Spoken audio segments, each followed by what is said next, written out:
അത്ഭുതങ്ങൾ തീർന്നിട്ടില്ല, അടയാളങ്ങൾ തീർന്നിട്ടില്ല കാലത്തിൽ ഈ ലോകത്തിൽ. അന്ന മരിയ, ഞാൻ വരുന്നത് മുണ്ടൂര് പൊരിയാനി അൽഫോൺസോ ചർച്ചിൽ നിന്നാണ്.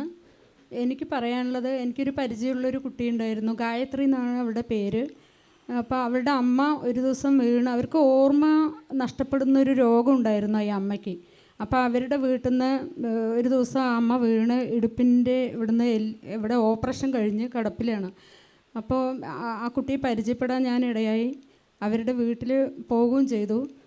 അന്ന് പോയി പിറ്റേ ദിവസം രാവിലെ അവൾ വിളിച്ചിട്ട് പറഞ്ഞു, അമ്മ വീണ്ടും എണീറ്റ് അപ്പം തന്നെ വീണു എന്ന് പറഞ്ഞു. വീണ് തല പൊട്ടി ബ്ലഡ് പോകാൻ തുടങ്ങിയിട്ടുണ്ട്.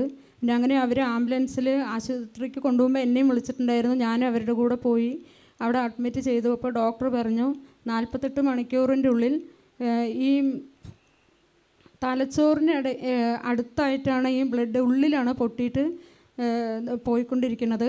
അത് ഈ 48 മണിക്കൂറിൻ്റെ ഉള്ളിൽ നിന്നിട്ടുണ്ടെങ്കിലും പിക്സ് വരാതിരുന്നാലൊക്കെ മാത്രം ഓപ്പറേഷൻ ഇല്ലാതെ നമുക്ക് രക്ഷപ്പെടാം.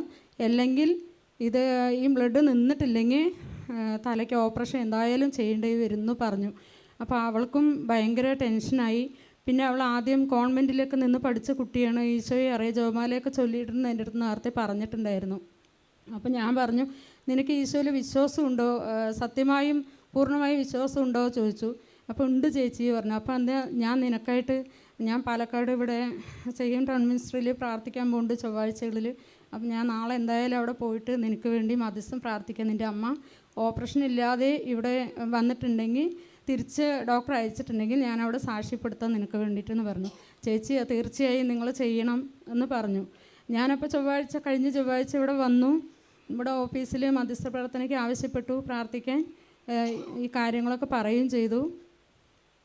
പിന്നെ ഞാൻ പ്രാർത്ഥിച്ചു, കുർബാനയിൽ നിയോഗം വെച്ചു, ഈശോയെ ഇത് എൻ്റെ കടമയാണ് അവർക്ക് വേണ്ടി പ്രാർത്ഥിക്കുക എന്നുള്ളത്. അതിനുവേണ്ടി തന്നെയാണ് നീ എന്നെ വിട്ടിരിക്കുന്നതും.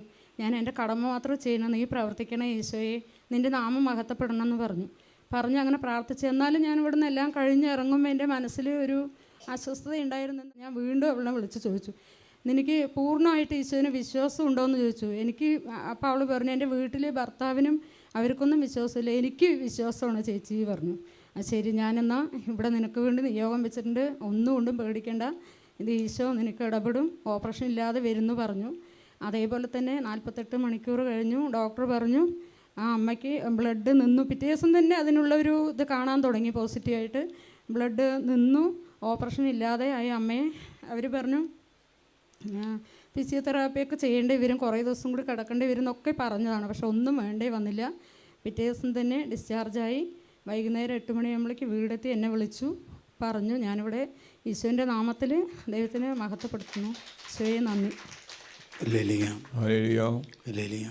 ഓപ്പറേഷൻ കൂടാതെ കർത്താവ് സൗഖ്യം നൽകി അനുഗ്രഹിച്ചു.